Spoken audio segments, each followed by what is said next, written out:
Since हम लोग ने सीएपीएम को अभी जाना है कि सीएपीएम से अपने को क्या मिलता है, एक्सपेक्टेड रिटर्न, मतलब एक स्टॉक से रिटर्न्स कितना आना चाहिए। सो अब ये रिटर्न्स के बेसिस पे मैं इसको थोड़ा आगे लेके जा रहा हूँ। I am understanding, trying to understand the theory of the CAPM through plotting up a diagram and understanding कि ये सीएपीएम का बेसिक मतलब क्या है, मतलब ये सीएपीएम से मैं क्या डिराइव करने वाला हूँ कि I am gonna come up to the point कि whether I should buy the stock और I should not buy the stock. So वो पॉइंट पे मुझे आना है। मेरा कंसर्न क्या है, after learning all this theory I want to go ahead in front of investor, और मुझे इन्वेस्टर को ये डिसीजन देना है कि स्टॉक बाय करना चाहिए, नहीं करना चाहिए, बाय करना चाहिए या सेल करना चाहिए, होल्ड करना चाहिए। वो डिसीजन मेकिंग के लिए मुझे कुछ थियरी चाहिए, मुझे कुछ स्टैटिस्टिकल डेटा चाहिए। I can not be random, I can not be subjective. तो उस चीज के लिए हम लोग सीएपीएम पढ़ रहे हैं। तो सीएपीएम मुझे एक आउटपुट देने वाला है, whether to it is gonna help me make a decision whether to buy और सेल अ स्टॉक। सो उसको मैं देखना चाहता हूं। So let us understand what is CAPM with the concept of SML. SML that is security market line. मैं आता हूं what exactly SML is, but उसके पहले I need to understand, I am just plotting up an example.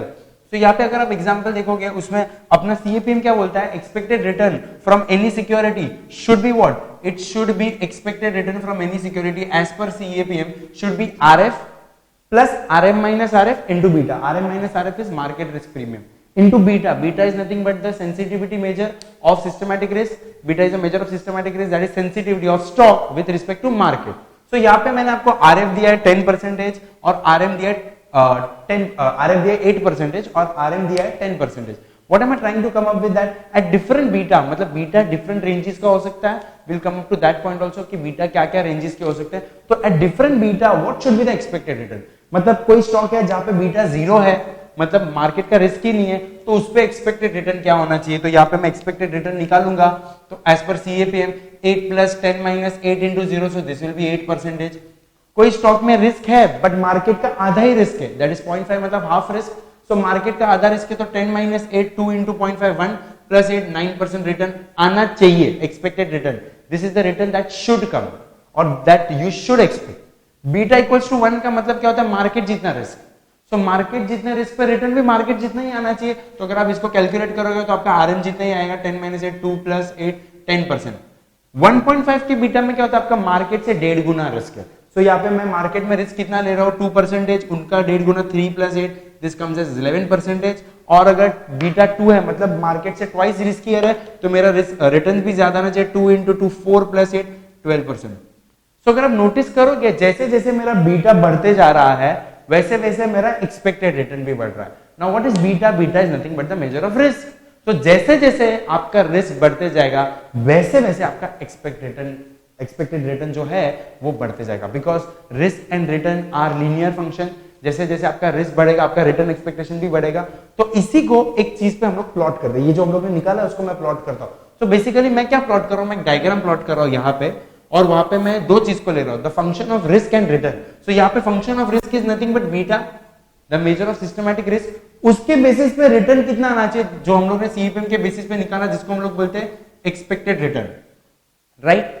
अगर यहाँ पे आप notice करोगे बीटा 0 मतलब रिस्क ही नहीं है, तो बीटा 0 पे रिटर्न कितना आना चाहिए 8%।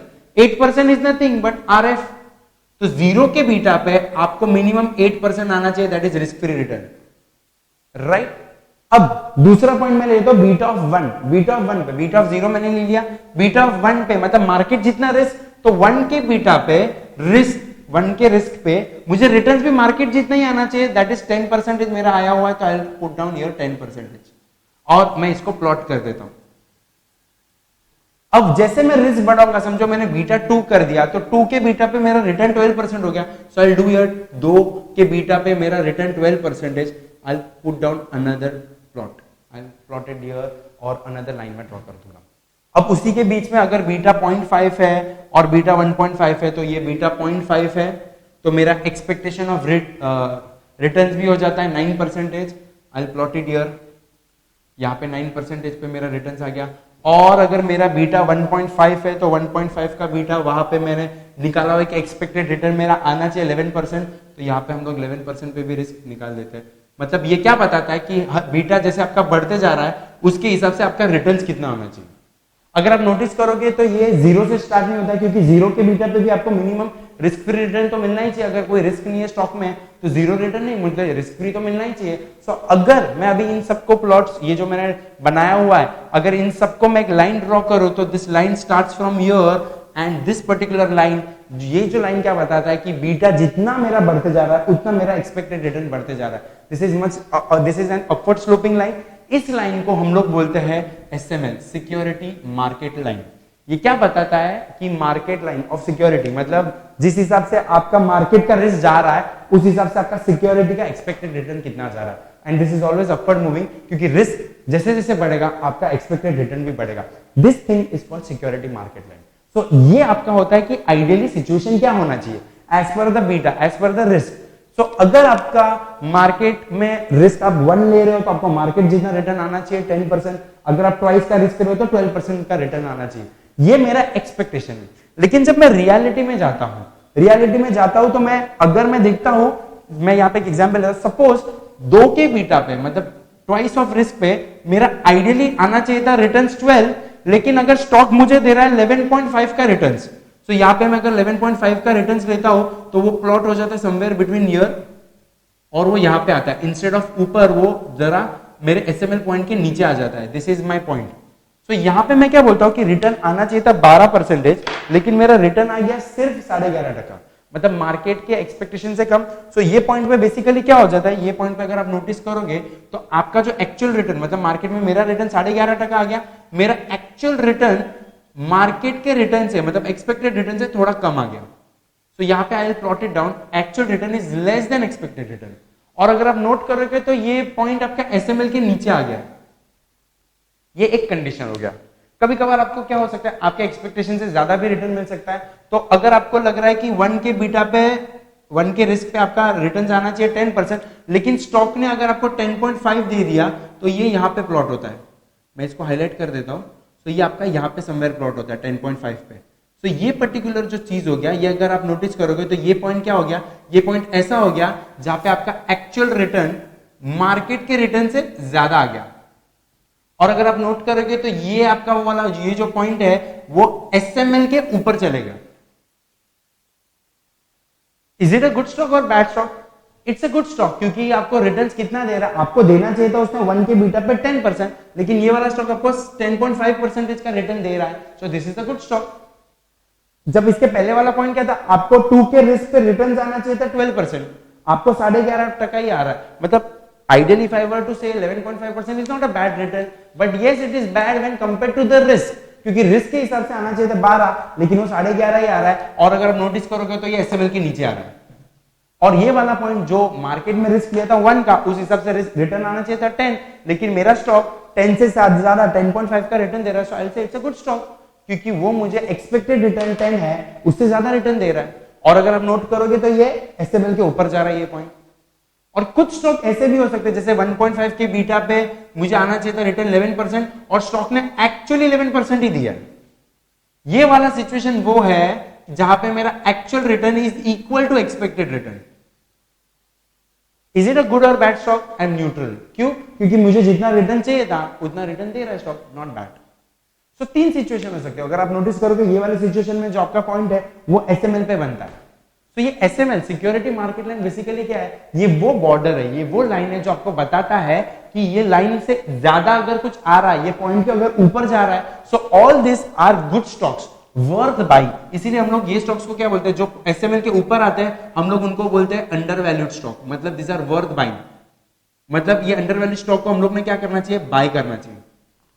लेकिन एसएमएल के नीचे वाला जो पॉइंट आया जहां पे आपका actual return is less than expected return, ये वाले सब स्टॉक को हम लोग क्या बोलते हैं, ओवर वैल्यूड स्टॉक्स। अब ओवर वैल्यूड स्टॉक क्यों? क्योंकि उनका रिटर्न जितना आना चाहिए था उतना आ नहीं रहा है। ऐसे स्टॉक्स को हम लोग क्या करते हैं, सेल। लेकिन कुछ स्टॉक्स होते हैं जो आपका रिटर्न उतना ही देते हैं जितना रिस्क लेते हैं, मतलब आपका actual return is as per the expected return. ऐसी सिक्योरिटीज को हम लोग या अंडर वैल्यूड या overvalued, no we wouldn't say undervalued और वैल्यूड, ऐसी सिक्योरिटीज को हम लोग बोलते हैं करेक्टली प्राइस्ड। और ये करेक्टली प्राइस सिक्योरिटी को बाय करना चाहिए, sell, neutral, you should hold them. ना बाय कर सकते हो ना सेल कर सकते हो। तो ये 3 सिनेरियो होता है। और ये जो पर्टिकुलर पॉइंट मैंने लिया यहाँ पे, this point is said to be as SML, security market line का पॉइंट होता है। अब ये जो मैंने एग्जांपल लिया है उसमें अगर आप नोटिस करोगे तो जैसे जैसे आपका रिस्क बढ़ता है वैसे वैसे आपका एक्सपेक्टेड रिटर्न भी बढ़ता है और उन दोनों का एक पर्टिकुलर लाइन बताता है, दैट इज एसएमएल। एसएमएल के ऊपर जो पॉइंट्स प्लॉट हुए हैं वो ऐसे पॉइंट्स है जहां पे आपका actual return is higher than the expected return. SML के जो नीचे वाले पॉइंट्स है उसमें क्या होता है, जो आपका एक्चुअल रिटर्न है वो एक्सपेक्टेड रिटर्न से कम आता है, they are overvalued stocks. हम लोग ऐसे स्टॉक को क्या करते हैं, सेल। और जो स्टॉक्स का रिटर्न आपका एसएमएल पे आता है, मतलब वहां पे क्या हो जाता है, मेरा actual return equals to expected return हो जाता है, वैसे सब स्टॉक में मैं क्या बोलता हूं, they are correctly price, I will hold them, right. अभी इसी चीज को मैंने समराइज किया हुआ है, स्टॉक स्ट्रैटेजी बेसिकली क्या होना चाहिए। तो अगर आप वहां पे देखोगे तो स्टॉक स्ट्रैटेजी क्या होता है, if actual return is greater than expected return, जो मेरा ये वाला केस हो गया था जहां पे actual return is greater than expected return, ऐसे सब सिक्योरिटीज को हम लोग क्या बोलते हैं, undervalued securities, we buy दो सिक्योरिटीज। और ये सब सिक्योरिटी आप नोटिस करोगे तो ये अबव एसएमएल हो गया, तो ये एसएमएल बेसिकली मेरा बॉर्डर हो गया। वैसे ही अगर आप दूसरा नोटिस करोगे, actual return is less than expected return, मतलब ये वाला पॉइंट यहाँ पे मेरा actual return is less than expected return, these are all overvalued securities. हम लोग ऐसी सिक्योरिटीज को सेल करते हैं और अगर आप नोट करोगे तो सब बिलो एसएमएल है। और finally if actual return is expected return, मतलब ये थर्ड वाला पॉइंट, ये वाले पॉइंट पे अगर आप देखो कि एक्चुअल और एक्सपेक्टेड रिटर्न सेम है, these are all called correctly price securities, हम लोग इनको होल्ड करते हैं and they are all on the SML. ये सिनेरियो होता है आपका बेसिकली जहां पे मैं स्टॉक स्ट्रेटेजी बनाता हूं based on the SML, right. Hence this entire concept of CAPM plus SML, ये अगर आप नोट करोगे तो this gives you a decision making कि स्टॉक्स में से रिटर्न्स कितना आना चाहिए based on the systematic risk, that is beta. और उस रिटर्न्स के बेसिस पे हम लोग ने एक डायग्राम प्लॉट किया, that is SML. SML becomes that border जिसके ऊपर की सिक्योरिटीज आर बेटर, नीचे वाली securities are not that good, और ऑन दैट लाइन वाली जो सिक्योरिटीज है they are on the border, they are correctly price, और उसके हिसाब से स्टॉक स्ट्रैटेजी हम लोग क्या बनाते हैं। सो ये this particular point will give you that decision making कि अगर आपका एसएमएल के ऊपर जा रहा है, एक्चुअल रिटर्न एक्सपेक्टेड रिटर्न से ज्यादा जा रहा है, तो what we should do, buy, sell और correctly price, that is what we should do. So you can have a note of the entire concept. ये अपने को बहुत हेल्प करेगा जब हम लोग आगे जाके सीएपीएम के बेसिस पे विल डू द सम्स।